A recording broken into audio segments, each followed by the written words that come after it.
Ladies and gentlemen, welcome to Tom's Chat Room. This program is, well, it's making its debut here on the new YouTube channel, on the Tom Williams Productions channel, formerly of my old channel. You may have seen some of the Tom's Chat Rooms on this channel. That is because I re-uploaded all of them, because frankly, I think they are some of my best work. But this is Tom's Chat Room. It's making its debut here over on Tom Williams Productions, and I'm doing a couple of other firsts while I do it, because I don't do things by half. I do things a good whole and a few more. So today, we're getting obviously the first on Tom Williams Productions. We're also getting our first voice actor. We're also getting our first Australian guest. And that guest is joining me here on the chat room right now. My guest at this time is the creator of an ongoing Final Fantasy VIII fandub. Love that game. I'm joined by voice actor XBlackTaintedHeartX. How you doing? Yo, YouTubers. Well, today you're joining me to discuss. Oh, well, obviously we're going to go into the Final Fantasy VIII fandub. Love that game. But of course, there's other questions we need to roll into, but initially let's go into when and why and how did you and voice acting become a thing? Alrighty. How voice acting came into it for me. Excuse the squeaky chair. I've got a terrible chair. It was back in 2007, and it was my very first introduction to Final Fantasy VIII. Being my very first love was Legend of Zelda. Gotta love it. It was my very first console I ever played. And so, a friend of mine introduced me to Final Fantasy VIII. And I don't know about this. I mean, can't be as great as Zelda. And she goes, oh, believe me, it's better. I'm like, oh, you're so full of it. Anyway, and so we traded consoles. And she lent me Final Fantasy VIII. Played the very first scene, which was the battle. Oh my god. Incredible. I was instantly hooked when I saw that opening. So, went back to school, said, loved it. Ever since then, I would get up early in the morning before school, play it, go to school, come back, play it. It was my whole life. Anyway, moving on from that, I noticed that with any of the, PlayStation RPGs, it never had voices. So I figured, like everybody else, they would sit on the bed, sit on the couch, and pretend they were the voices. So it gives Squall a really unusual voice. Whatever, man, whatever. There's gotta be something. And so I looked into voice acting on YouTube. There was many fandubs that were just fairly new. I'm like, what if I did something like this? So I went and bought a really cheap microphone. I mean, the ones that reporters always use. They have attached to the shirt. I had one of those as my very first. Did a couple of demos, not Final Fantasy VIII related. Did 7, did 10, did a little bit of Legend of Zelda. No, this isn't working. So I practiced, and I got it. And ever since 2007, I just love voice acting. It's my passion. Well, yeah, I very recently really discovered that there's this whole world of fandubs, and I'm very recent to discovering, watching some of this stuff. So while you were mentioning, obviously Final Fantasy was how you got started.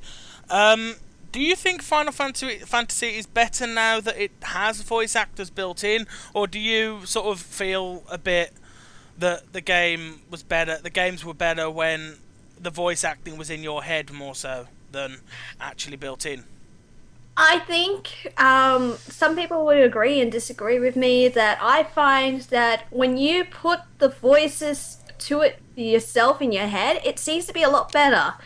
Because I kind of got thrown off with the voice acting for Advent Children. Like, in Australia, we get everything last. Japan gets everything first, America gets everything second, and then Australia gets everything left out. So anyway, I went onto eBay and I bought a Japanese version of Advent Children. Mm. The voice acting in Advent Children in Japanese was incredible, and it was how I imagined Cloud and Tifa. Mm-hmm. And then when I heard the English version, I turned it off and was disgusted because Yep. it wasn't how I imagined Cloud to sound like. Like they ruined Cloud, and Sephiroth was all right. Very mellow tone and mellow. There was nothing in his voice. The way he pronounced everything, it was very dull. Tifa, oh, terrible. I'll say it, terrible. For any Tifa fans who enjoyed Tifa's voice in F and Children, I'm sorry, but oh, I send me remember. back to the Japanese version any day. I have a vivid memory of picking up on the PSP Final Fantasy Dissidia, and they obviously gave all the characters voice actors. And I remember going, right, I'm going to play as my favourite Final Fantasy main character. I'm going to play as Squall. Wait a minute, that's not what Squall sounds like. No. What have you done? What have you done, Square? What have you done? Squall, I'll admit, is a very hard character to picture a really good voice. Yeah. He's very hard to pick for a good voice. It's hard to get sort of emotion in being emotionless, if you catch my drift, you know. Because Yes. he's very emotionless, but also he isn't sort of robotic. That's right. You know, so he's a really hard character, and it's a shame that his character is sort of rolled up, is sort of rolled in by a lot of people as a bit of a moody asshole, you know. Mm. He's Yes. he's not. He's just a very, very misunderstood, and nobody Well, really knows what to do with him. That's right. Like when people hear Squall's voice, it's because it's the way that they had pictured him in Final Fantasy VIII, that he is a loner, very dull, mellow tone character that doesn't have any emotion. But you got to really look into the story of Squall. Yeah. Like he's that way because people abandoned him. Nobody really understands Squall until they played the whole game to realize that he shut himself away, and it wasn't because he was a emo, as many people have put him. He's not emo. It's just because so many people had left him. Like Laguna had to go and find alone, and he had to leave Squall behind. Rain died when she was giving birth to him, and it seemed like the more he let people in, and they just vanished, he realized, if I let people in, I'm just going to get hurt. Yep. But he let Renoa in, and he changed. But people just continue to see him as an emo git who just does not have an emotion. I mean, there's two major scenes that completely make the character. The one is the scene aboard Ragnarok. Yes. And the second one is when they land. The team has got Ragnarok, and Squall makes the decision: we're going for Renoa. Oh, yes. Those are the scenes of the game really that make it. I love the scene, particular when Squall and Renoa are in Ragnarok, and they're talking about what will happen when they get back to Earth, and then Squall finds out that Renoa is a sorceress, and he just realizes, oh my god, what's going to happen to her? Is she going to end up like Adele? Is she going to end up like Ida, where everybody hates her? And the second one I really love is when Squall frees her. Yeah. I mean, Love it. I mean, Renoa becoming a sorceress is a really interesting moment, especially given some of the fan stuff that I've read and seen, on where they think that goes post game. Have you read any of that stuff? No, I haven't. Because a lot of people, there is a big rumor that a lot of people seem to be hinting at that Renoa could well be Ultimecia. Actually, I did read about that, but it's actually false. There is no connection to say that Renoa could be Ultimecia. There is no concrete evidence. There's no concrete evidence, but at the same time, there's never they never really outwardly say in the game that Laguna is Squall's father. Yes. So so that's something that we're just putting two and two together. I personally have liked the idea that maybe Renoa eventually evolved into Ultimecia. Yeah. It'd make sense for it to be for it to be Squall to Killer as well. Yeah. But You know. I think it's because a lot of the fans kind of get that hint because in Dissidia there is a scene where Ultimecia comes across Squall, Yeah. and the line that gets everybody is when she says, "Shall we dance?" Yeah. Yeah. But what I think is the reason why behind that line is because Ultimecia saw through Squall's memories and got that memory of when Squall and Renoa danced, and Yeah. that is another reason why Ultimecia has Griever. Yeah, well, that was one. You know, the whole Ultimecia having Griever in the final battle. You know, Renoa did get a copy of the ring, and it was with Renoa that you named the ring. Yes. So that, you know, because I always gave Griever a silly name, just so in the final battle Ultimecia would say something ridiculous. I think in my Let's Play I called him a ridiculously over the top British name. I think I called him Humphrey or something. Because then it's like she's in this like really dark place. I summon the most powerful of GFs. I summon like you know. I summon Gregory, you know, and it's like that suits it, you know. This is going off Final Fantasy 8. A Oh. friend of mine played Final Fantasy 10, and you know how you can name Titus? Mhm. Funny story, she named him Cake. Which really works, yeah, because Yes. Titus is a lie. He's not real. That's right. That was always weird, and I think that's a downside of having voice actors built into the game. The fact that obviously we named Tidus, and because we named Tidus, the game didn't know what to call him anymore. That's right. And so he was always boy or kid or you there. Yeah. What might have been a better way to do it was to say, you can name the character, that's absolutely fine, but here's a list of 7 names that we've programmed into the game.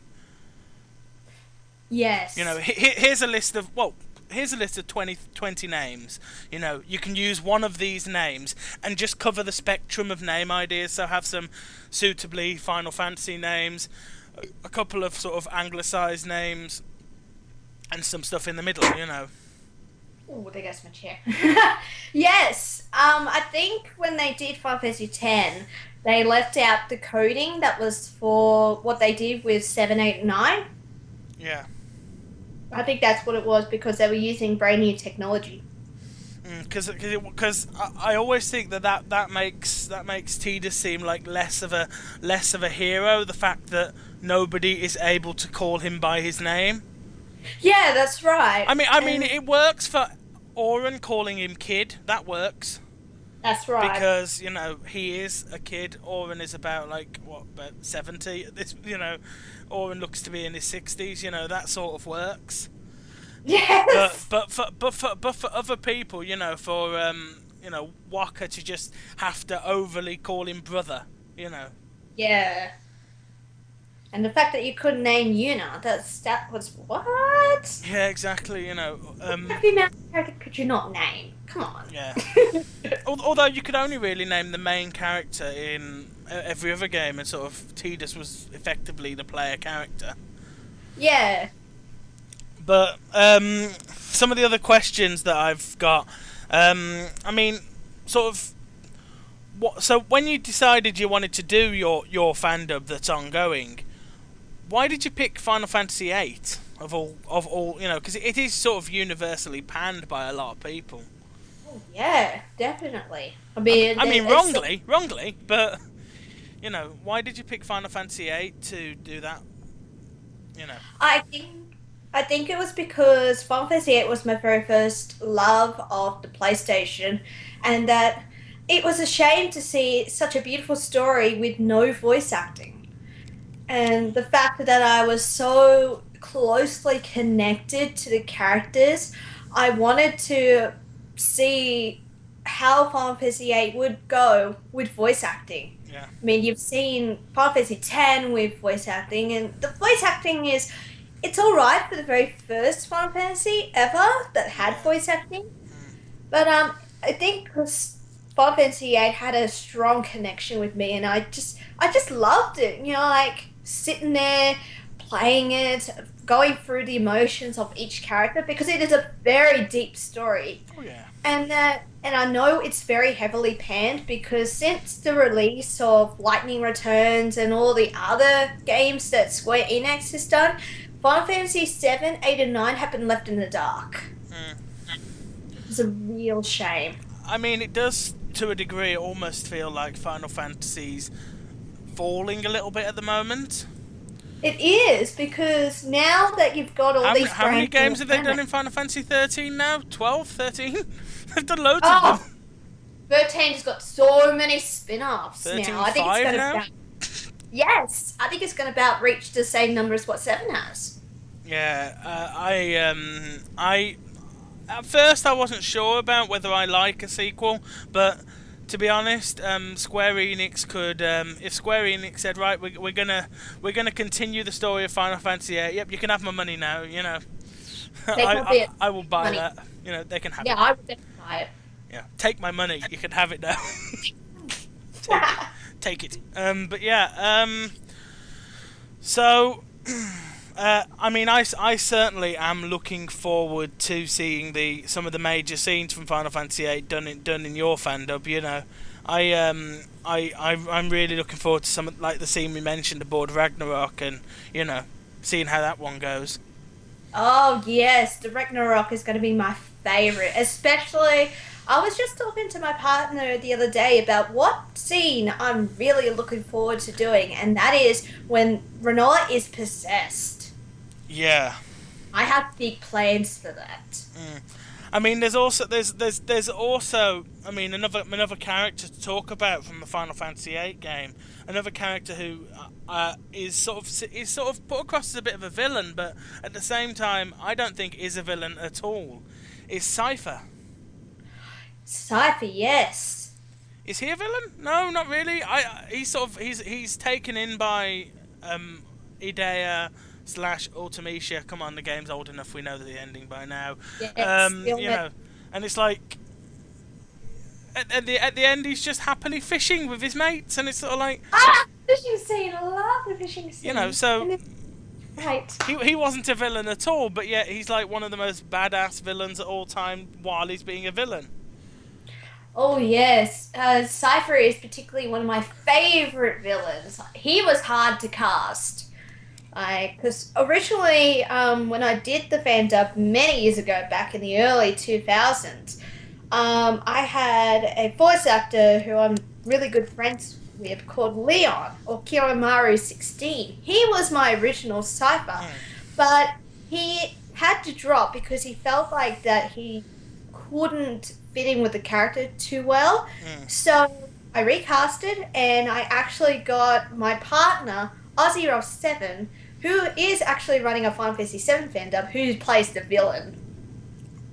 Yeah, well, he's got Cypher down. He has. And I don't care what people say about Cypher, that's how I imagine Cypher. Yeah, he is supposed to be a bit sort of bit of a snipey dick early on. There's also another reason why I casted him as Cypher. Well, I mean, there's the odd scene of Renoa and Cypher that are going to be interesting. Oh, yes. But also, my partner has actually got blonde hair and blue eyes like Cypher.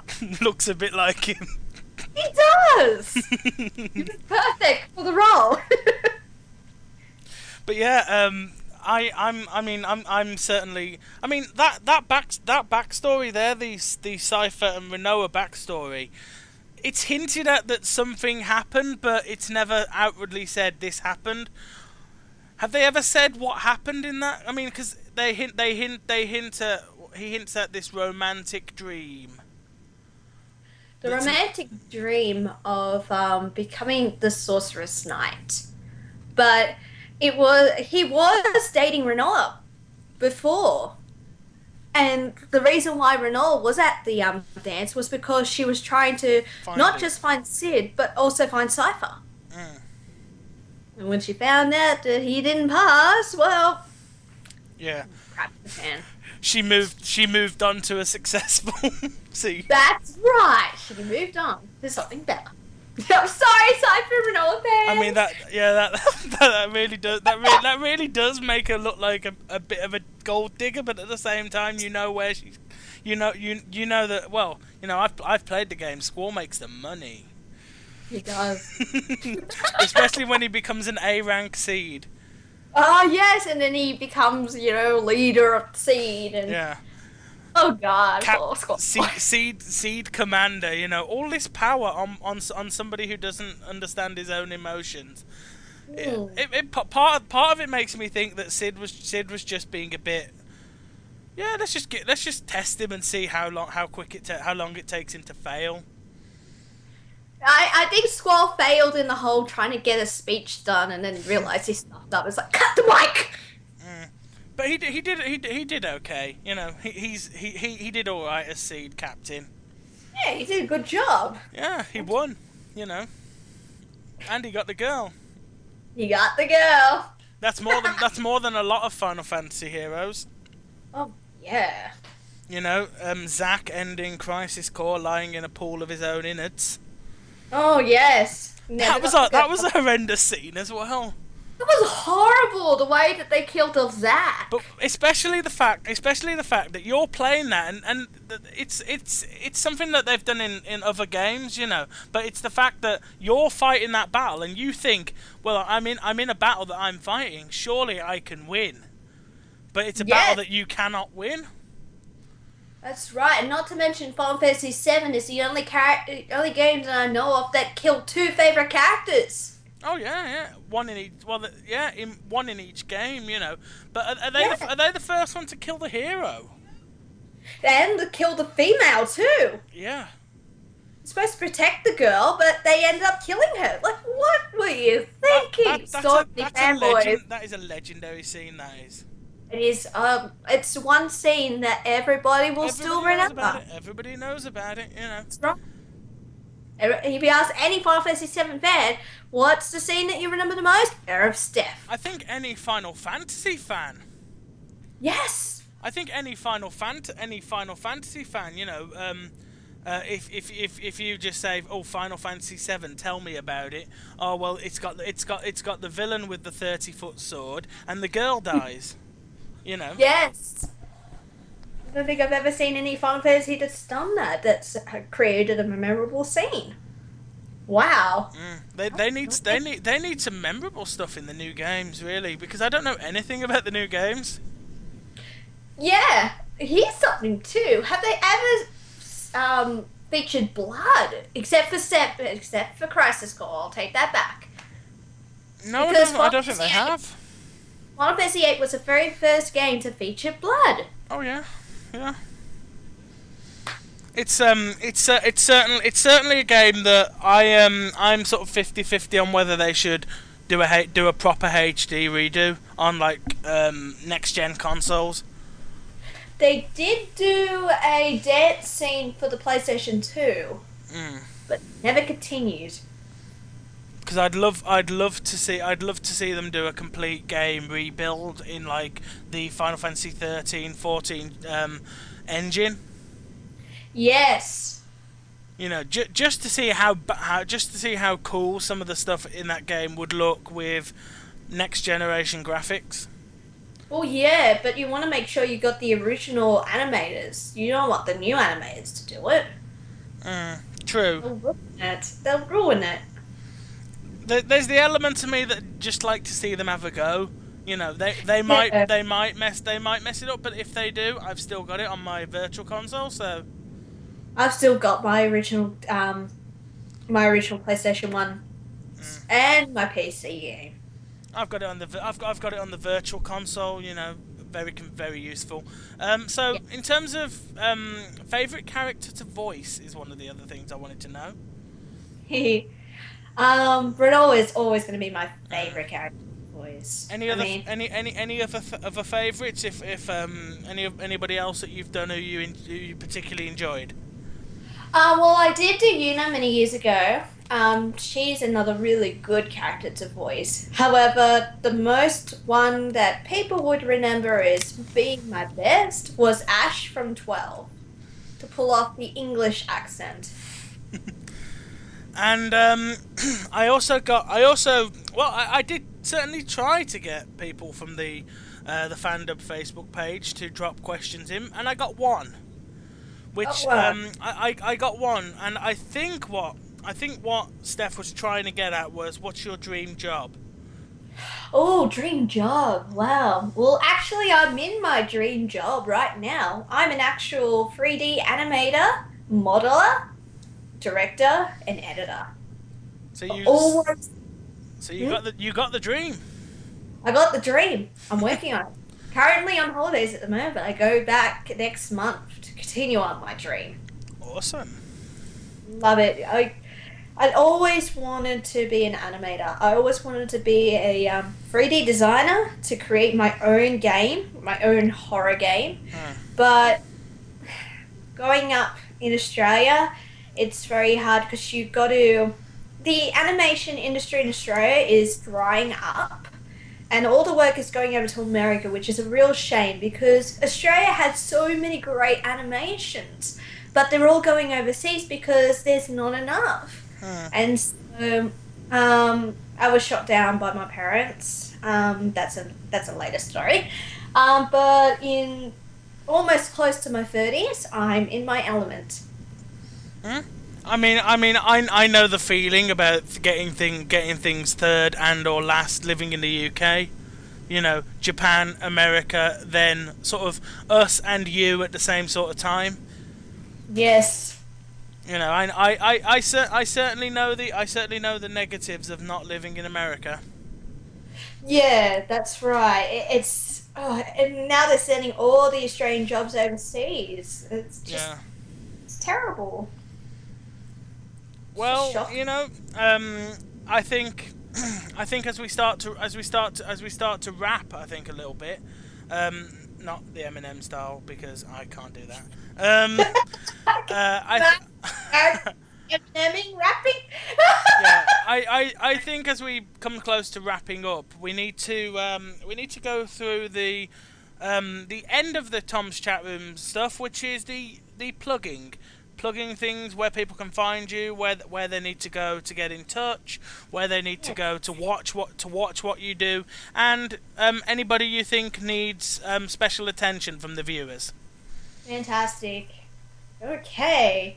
So we have a Facebook page, which is facebook.com/Final Fantasy 8 fandub. I'm sure Tom will put in the links. Yep. Also, the YouTube channel, which is youtube.com/Final Fantasy 8 fandub. It's not FF8. It's not FFV. Whining, I don't know. Human rules. I have no idea. And but yeah, all the links will be in Tom's podcasting. Yeah, I'll stick all the information down in the description area. Of course, you can follow me and the show. You're on the channel. It's youtube.com/T Williams Pro is the actual channel link. But you can find me on Twitter, which is where I live most of the time, at TomWilliams1990. Go to the same place to find me on Facebook, and there is actually a Facebook page for the channel now, something that I am quite new to. In fact, I'm not sure what the link is. I think you'll find it at facebook.com/T Williams Pro. If I'm wrong, then I'm wrong. But try it and see what happens. Nice. But this has been Tom's chat room. We have gone into, in my opinion, the best Final Fantasy game. And I know the Final Fantasy VII people are sharpening their 7-foot-long swords, but if it's going to take you a while to sharpen a 7-foot-long sword, so come and get me. But yeah, this has been Tom's chat room, and I thank you guys for watching. And I'll see you in the next chat room, hopefully with an equally as interesting guest as I have this time and as I have every time. Peace. Peace.